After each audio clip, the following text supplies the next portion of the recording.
ऐसे अगर रेलवे चलने लगे तो किसी को कोई शिकायत ना हो। मतलब जितनी तेज़ी से रिजल्ट आ रहे हैं, जितनी तेज़ी से चीज़ें हो रही है कि सभी बच्चे जो आशा कर रहे थे उससे भी फास्ट हो गई है रेलवे। जो जवानी अधर में लटक रही है उससे कहीं ना कहीं मुक्ति मिलेगी। उनको पता होगा कि या तो जॉब लगना है या तो नहीं लगना है। रेलवे के कैलेंडर जारी हो जाता है समय से तो बहुत ज़्यादा बच्चों को मदद मिलेगी। जो नमस्कार, आप देख रहे हैं बीजे न्यूज़ और मैं बीभू कुमार झा। हमारे साथ एसके झा सर हैं, रेलवे के एक्सपर्ट हैं और लाखों बच्चों को पढ़ाते हैं और यहाँ तक कि लाखों बच्चे सर से अपेक्षा करते हैं। सर से हमेशा कुछ ना कुछ सीखते हैं और हमेशा सर मोटिवेट करते रहते हैं। इनसे ही जानेंगे कि रेलवे की बात हो या रेलवे के एग्ज़ाम जो हो चुका है, रिज़ल्ट की बात हो, तमाम ग्रुप डी की बात हो, अब रिज़ल्ट का भी इंतज़ार है। कई बच्चे सोचते हैं कि फिजिकल अब होगा, इसको लेकर क्या कुछ कहेंगे सर? रिजल्ट तक की बात करें तो 1 सप्ताह से 10 दिन के अंदर आपको रिजल्ट देखने को मिल जाएगा।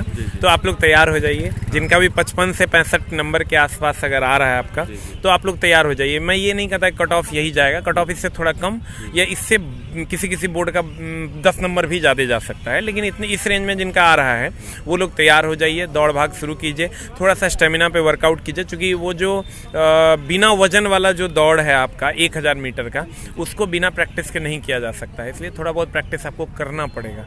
तो थोड़ा बहुत आप अपने स्टेमिना पे वर्कआउट करना शुरू कीजिए, बिना टाइमर के दौड़ना शुरू कीजिए। थोड़ा बहुत दौड़िएगा तो आपका स्टेमिना बढ़ेगा और फिर जब रिजल्ट आ जाएगा तो फिर टाइमर लगा के आप दौड़ने लगिएगा। सर, ग्रुप डी की बात करें तो लगातार प्रोसेस में है। अब रेलवे में जो कई सारी खामियां थी, अब पहले से कुछ सुधार हुआ या सब कुछ पैटर्न पे अच्छा चल रहा है? बहुत ज़्यादा सुधार हुआ। तो अगर इस तरीके से करती है और खाली एक रेलवे का कैलेंडर जारी कर दिया जाए कि एग्ज़ाम कब होना है और आगे की वैकेंसी कब आएगी। रेलवे के प्राइवेटाइजेशन पे जैसे अश्विनी वैष्णव ने बयान दे दिया है, तो वैसे ही आगे रेलवे के कैलेंडर पे भी बयान दे दिया जाए कि रेलवे का कैलेंडर कब जारी होगा। अगर रेलवे के कैलेंडर जारी हो जाता है समय से तो बहुत ज़्यादा बच्चों को मदद मिलेगी। जो जवानी अधर में लटक रही है उससे कहीं ना कहीं मुक्ति मिलेगी। उनको पता होगा कि या तो जॉब लगना है या तो नहीं लगना है। वो ये नहीं कह रहे हैं कि आप हमको 10 लाख जॉब दे दीजिए, आप हमको जॉब दे ही दीजिए, लेकिन ये तो बता दीजिए कि आप कितना दे रहे हैं। ये तो बता दीजिए कि क्या मेरी जॉब लगेगी कि नहीं लगेगी। नहीं तो हम अपनी जवानी के 5-10 साल क्यों बर्बाद करें, हम कोई और काम कर लेंगे। तो सर, प्राइवेटाइजेशन का डर जो बना हुआ रहता है, क्या वो डर खत्म होगा अश्विनी वैष्णव के बयान से?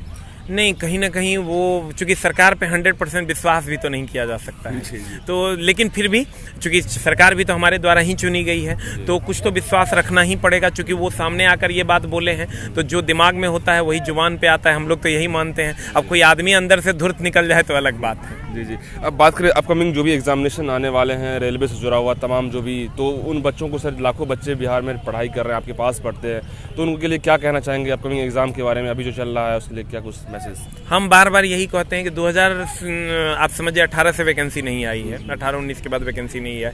4-5 साल हर साल 50,000 प्लस लोग रिटायर होते हैं, तो लगभग 2.5 लाख लोग तो रिटायर हो चुके हैं और 2-2.5 लाख तो ऐसे खाली पड़े थे। तो मतलब 4 से 5 लाख वैकेंसी क्रिएटेड है।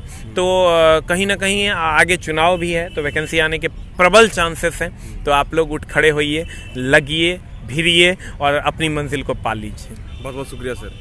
Thank you very much. Sir ने बिल्कुल साफ कहा कि अब उठिए, जागिए और लक्ष्य को पाने के लिए लग जाइए, जो कि वैकेंसी आएगी, चुनाव आने वाले हैं और जितने भी स्टूडेंट्स हैं बिहार में, लाखों बच्चे जो तैयारी कर रहे हैं रेलवे से जुड़े हुए एग्ज़ाम को लेकर, आप कॉन्शियस हो जाएं, बहुत जल्द आपके लिए बेटर होगा।